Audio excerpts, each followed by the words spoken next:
Hi guys! Today, tuturuan ko kayong gumawa ng bleach. Tsaka kung paano yung procedure niya, kung paano gumawa, tsaka maglagay sa skin. Actually, yun kasi yung sekreto ko kung ba't ako pumuti dahil dati, maitim ako. At ito ako dati. Ayun, yun yung itsura ko dati. Actually, may picture pa ako dun sa mama ko na bata pa ako mas maitim pa ako dun. Kaya yun, talagang nagtiyaga ako talaga maglagay ng bleach. Talagang tiyaga lang, buong katawan yan, talagang lahat yan nilalagyan ko, talagang kailangan hubad ka, tapos lalagyan mo yung mga part na maitim sa'yo. Talagang tapos nilalagay ko siya, siguro sa isang linggo, 2 hanggang 3 beses kung nilalagay yun. Minsan, unang umpisa ko, every other day ako naglalagay.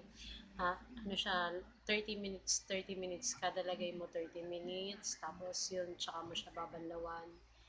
Ayun, tapos sa face, ang nilalagay ko lang pag sa face ako naglalagay, 20 minutes lang siya. Yung katawan lang to. Yan, mula dito hanggang baba, 30 minutes ko lang siyang nilalagay. Tapos yun na, anlawan ko na. Tiyaga lang, tapos makikita na nyo naman na yung result, yung mga ilang araw na paglalagay nyo. Basta kailangan matyaga lang kayo. Tsaka yung sinasabi nila na yung pagka nag-bleach ka daw pag na-expose ka daw sa araw, lalo kang mangingitim. Hindi totoo yun. Syempre, bago tayo lumabas, maglagay lang tayo ng sunscreen protection, tsaka syempre, payong, para hindi tayo mangitim kasi kahit naman wala tayong ginagamit, talaga naman mangingitim tayo pagka nagpainit tayo, di ba? So, tuturuan ko kayo. Well, actually, yung sa beach pala, um, ano lang yun parang in-order ko yan sa friend ko. Pero ang ano naman daw, maganda rin naman daw mga beach yung body recipe. Yun kasi yung mga ginagamit ng hipag ko. Yun, tuturuan ko na kayo kung paano gumawa ng bleach at paano paglagay. Basta, yun, body recipe lang. May mga maldita at akong parang naririnig na bleach. Yun, maganda rin yun kasi ano na siya, ready na siya para ilagay sa skin. Basta maglalagay lang kayo ng bleach. Kahit anong bleach, basta kailangan lang 30 minutes lang siya. Kasi pagka umover ata siya, parang hindi na maganda yung kalalabasan pag umabot ng isang oras. Tapos, kapag gumamit naman kayo basta paglagay nyo ng bleach, yan, nilagay nyo na siya, 30 minutes na siya, no? Paglagay nyo ng bleach, after 30 minutes, anlawan nyo na siya. Tapos, ang pangkukuskus nyo lang is yung bimpo. Kailangan soft lang yung pagkuskus.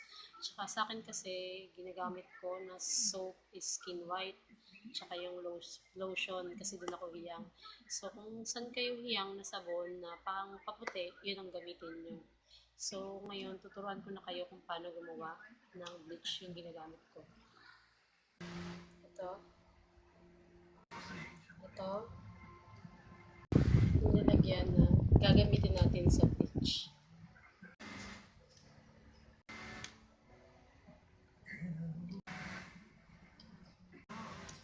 Ito yung kailangan natin.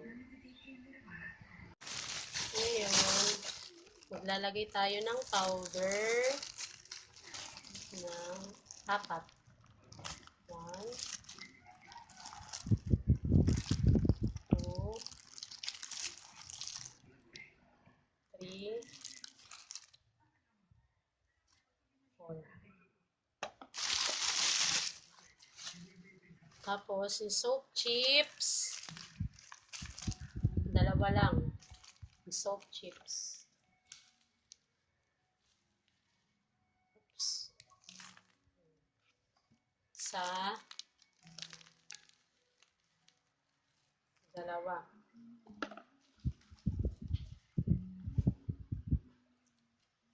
Tapos, ito na. Itong, saan na ba? Hydro. 1, 2, 3, 4, 5, 6, 7, 8. Basta 10, 10, yan. 10 na kutsara.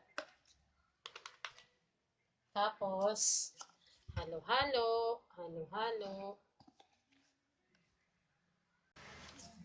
Guys, yung ginawa ko dito mga parang 15 na kutsarang hydro yung nilagay ko. Tapos, haluin nyo lang siya ng ganito. Tapos, kailangan parang padurog pag hinalo.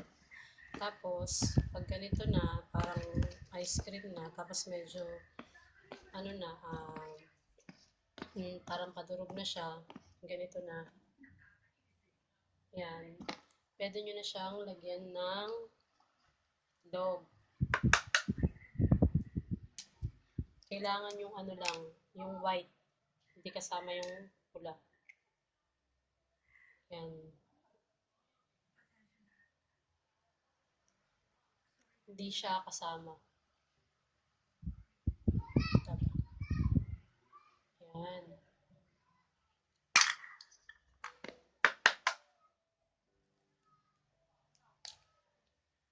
Oops.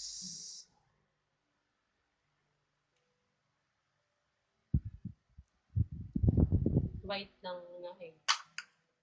Tapos, salunin nyo ulit. And then, pagkatapos yan, lalagay nyo na yung isang kalamansi.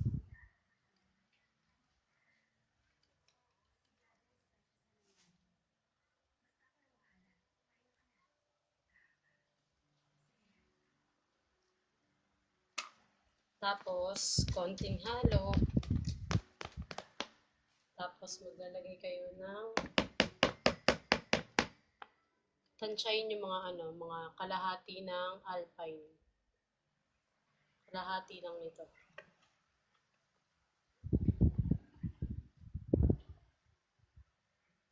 Mga kalahating alpine na gatas. Kailangan talaga alpine kasi yan daw yung purong gatas sabi nila. Kaya yung hinahalo sa bleach. Tapos, haluin nyo ulit siya.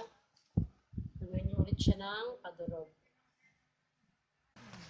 So guys, ito na yung finished product natin dun sa ginagawa nating bleach. Kailangan lang siya na kailangan lang yung paghalo. Puro talagang padurog siya kasi para maging medyo puro siya, no? Parang tunaw na ice cream. Tapos, ayun, tuturo ko naman sa inyo kung paano paglagay ng bleach. Ganyan lang siya.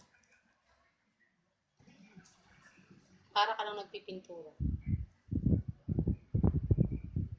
Tsaka kailangan medyo makapal para makita kagad ang result. Yan.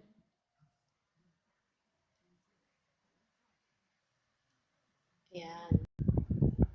Ganyan yung paglagay niya ng bleach. Kailangan talagang medyo makapal.